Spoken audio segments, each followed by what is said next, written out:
Hey everybody, Jason Sherman here. In today's episode of Zero to CEO, I chat with serial entrepreneur and futurist Benjamin Talin. Welcome to the show. Thank you for inviting me.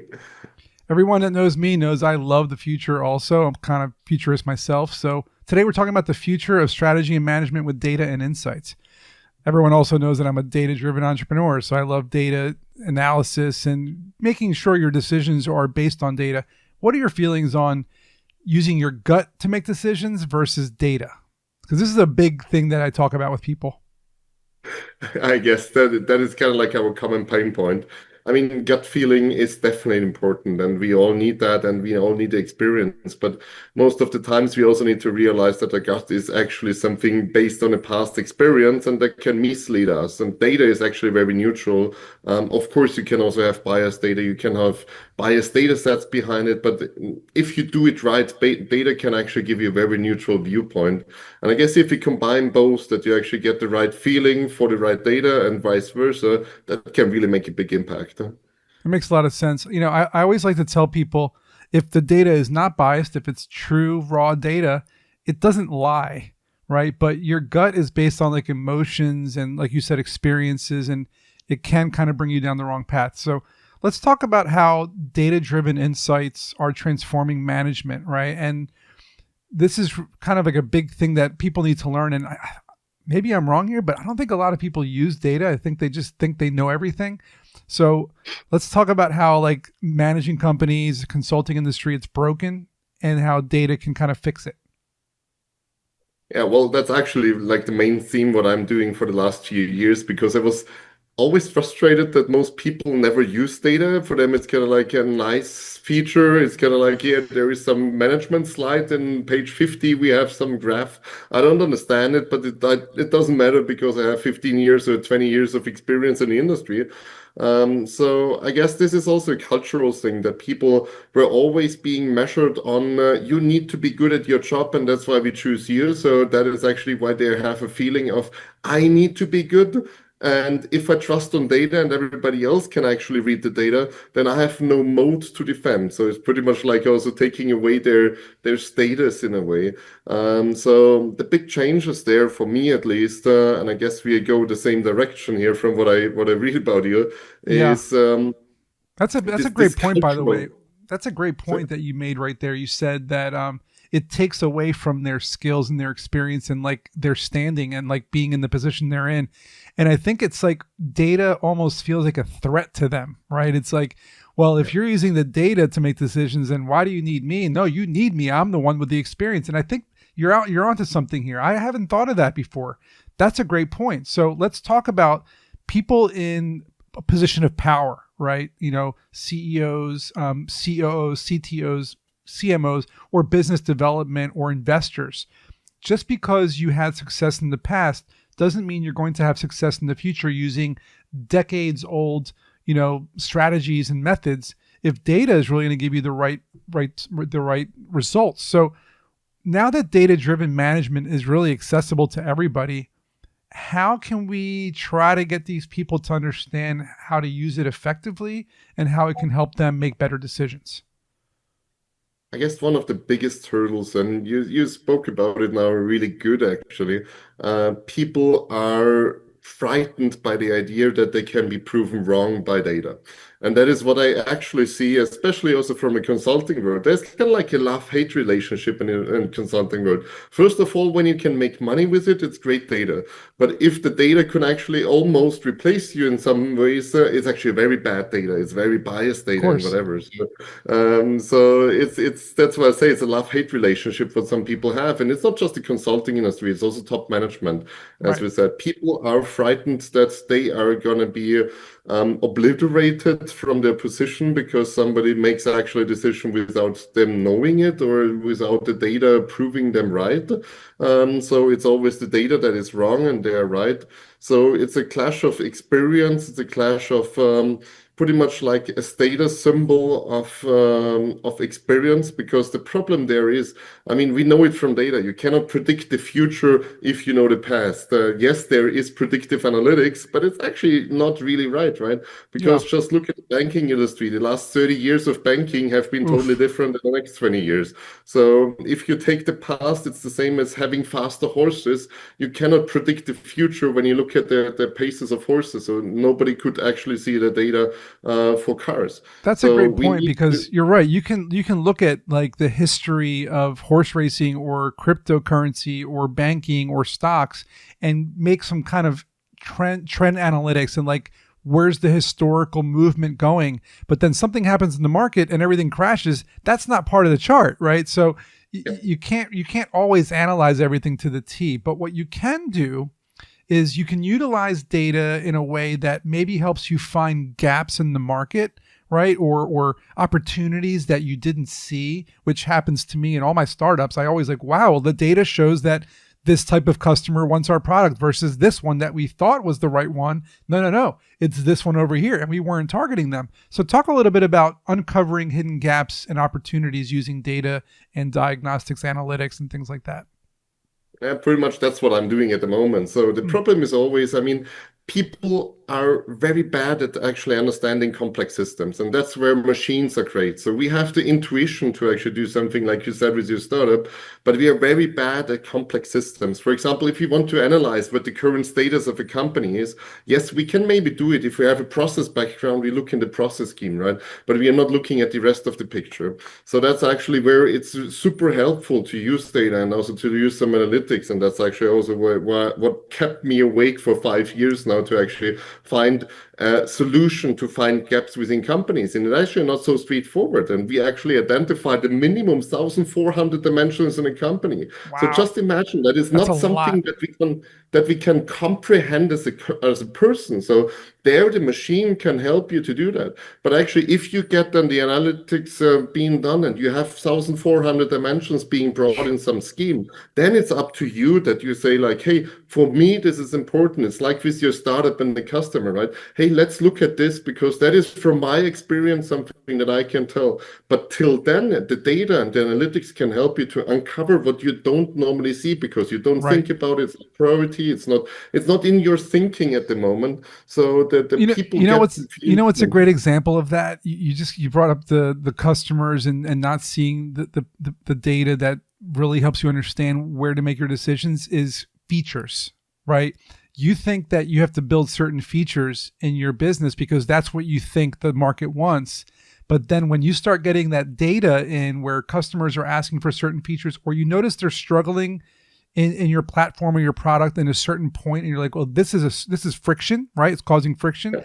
The data is showing me like 82% of my customers are having this problem. We need to fix this. We were worried about that over there when that's not even part of the solution, right? So, Yeah. I think that's one of the things that people always forget about. And let's can you maybe bring up another couple of examples of common gaps or uncoverings that companies overlook and how data can help you drive those decisions better? I mean, one of the biggest ones is actually the financial gap, what I always call it, because everybody's just looking at the finances. Everybody's just looking at costs and revenues and whatever. But actually, there is a big black box in the middle of the company where nobody's looking at because it was easier to get financial data, right? So we can also say like, hey, yeah, just look at the financial data because we have it available. But sometimes when you're looking at data, especially what we uncovered is actually from these 1,400 dimensions, actually just about 120 dimensions that are financial. The rest is actually hidden mostly in plain sight because nobody Wow. looks at the bigger picture when it comes to strategy, people, culture, whatever. So there are so many different topics in there that you normally don't have on your plate because we also fall for a fallacy that is called the biggest shout out. So everybody is talking about AI at the moment, but actually the problem is mostly never AI in companies. It's maybe processes, it's maybe people and whatever stuff. So we always fall for the next or the latest thing, and we forget actually to look at things that might be unsexy, but actually drive real progress in a company if you tackle them. So unfortunately, that's also something that data always highlights, the unsexy truth. That's also why people hate data sometimes because it's Yeah. unsexy. Yeah, I want to talk about AI. I don't want to talk about processes. I actually find I mean, I've been teaching about data-driven decisions for over a decade, at universities, creating presentations. I actually find it to be the sexiest piece of all because, again, to me, data is like a superpower, right? It's like this, you could be the best entrepreneur and you could have the coolest product, but if you don't have the data to back up your decisions, you're kind of flying blind, right? You're just flying blinds. And so I almost feel Yep. like leaders need to understand data. You said 1,400, 1,400 points of data. I'm looking at maybe 50 points of data, on my daily routine. 1,400. I mean, at that point, you mentioned AI. That's where it comes in. So I recently built like a teeny little microservice to analyze those 1,400 points of data and then give me a trend and analytics report, right? I built Yep. this like on a weekend because I'm like, I was frustrated with having to spend all this time analyzing all the data. AI is there to do it for us. So, what other things do you think AI is going to do for us in the future when it comes to data? I guess that's also so. Let me just also bring in one point you mentioned. So there is a big gap between, and it's actually a mindset gap. So there is a big gap between those who will be leading because they know how to use data, and those who are still kind of like struggling. And we see that already in the economy that you actually have these digital leaders outperforming up to 1.7 times more efficient than the others. And AI is accelerating it because it allows you to actually look at better data. For example, for us, we developed this diagnostics tool for the companies. We also figured out it's almost impossible to see the connections between 1,400 points and what is the optimum strategy and optimum resource allocation you should do. That is not humanly possible. Right. But for a machine, it's easy, right? That's a machine's task to be precise across many dimensions. And AI will actually be more powerful to translating it from actually there are some data points and here is something easy for you to understand because you human meat sack, please understand that these numbers are important. So that's Oh, I guess that's so the real true. revolution of AI there. Also this thing that we cannot do and translate it in something that we can understand. Yeah. So looking at very big numbers, but also giving us a little summary of what we need to look at. And for us, also one of the next things after actually diagnosing the problem is also to automatically upskill the employee. To upskill the employees, to close gaps automatically, to actually take out the unsexy things from the management, to also automate it in a big way. So people are not really dependent on doing all the unsexy stuff, but actually that's I think one of the biggest things in the future, that the unsexy things can be taken by the machine and we have actually more time to do something more meaningful, to talk with customers, to be innovative, to do something that really adds value. Because talking about upskilling employees until they understand processes or giving Yeah. them tasks to define processes, that is not something that makes a really big impact on a personal level, but on a company level. And it's Right. unsexy to talk about. And if you do that with a machine, I guess this is really revolutionary because it takes out a lot of pressure, but also creates a lot of efficiency at the same time. Yeah, we are 100% on the same page because, when it comes to upskilling employees, I mean, I run an AI company, right? So I basically make it mandatory that everybody uses AI on a daily basis. If you don't use AI, you're not doing your job effectively. That's just what I tell everybody now, and they've understood that. It took them time to realize that AI was going to really drive efficiency and productivity to a whole new level. But also with data, you have 1,400 points of interest here. How does anybody really know which of those metrics matter most? How do you decide? Are you saying that AI decides for you? Or are you saying that we have to decide for ourselves? A combination of the two? Like that's the tough part, right? Is figuring out which metrics matter. That was really a tough part. Yeah, that took 3.5 years actually. So, I mean, the 1,400 points also consist actually of 120 different institutions, organizations, universities, etc., Jeez. working with us to actually identify what are underlying health measurements of a company. Mm. It sounds a little bit fuzzy, but in the end, it was really a big problem. How do you measure the health of a company, right? Right, right, Nobody right, defined it before. Everybody has a different perception. So it's actually it's a detailed framework that looks at the most important topics. And then actually from there, the system has a meaning attached to it. So it's not hallucinating. So it's actually a very right. understandable meaning that is across all dimensions, across all departments, across all topics, very consistent. And I guess this is also one of the key things, that we don't just leave it to the AI to interpret, but also give it a certain meaning. So it's actually in a framework, and within the framework, it's also explainable. So it's not the big black box, what we always fear. Right. And then from there, it's actually trying to give kind of like the optimum weight. So think about, if you have a manufacturing company, maybe processes and operations are way more important than people and culture. And for consulting, it's the other way around. So the system is trying to optimize what is the priority for your industry, company size, for your location, because also different cultures, right? True. So then the system is trying to actually make the most sense for you, and then trying to also give you the biggest meaning. And it's also looking at Wow. the benchmarkings of other industries, of kind of like the best practices, etc. And then it You can know what? start prioritizing You're right. resources. That's not humanly possible, man. So, like, this is why you need to have that superpower behind you and backing you up. If people want to get more information from you, or they want to learn about you, or they want to work with you, where would they do that? How would they get in touch with you?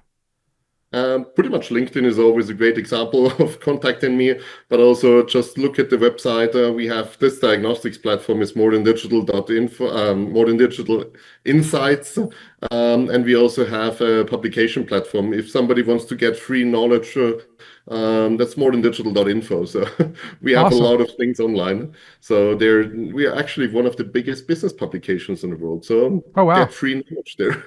Guys, more than digital, get some free stuff, right? If you enjoyed the episode, reach out and get some information, insights, use data to drive your decisions, or you are not going to be a leader in the industry. So we'll talk to you guys in the next episode.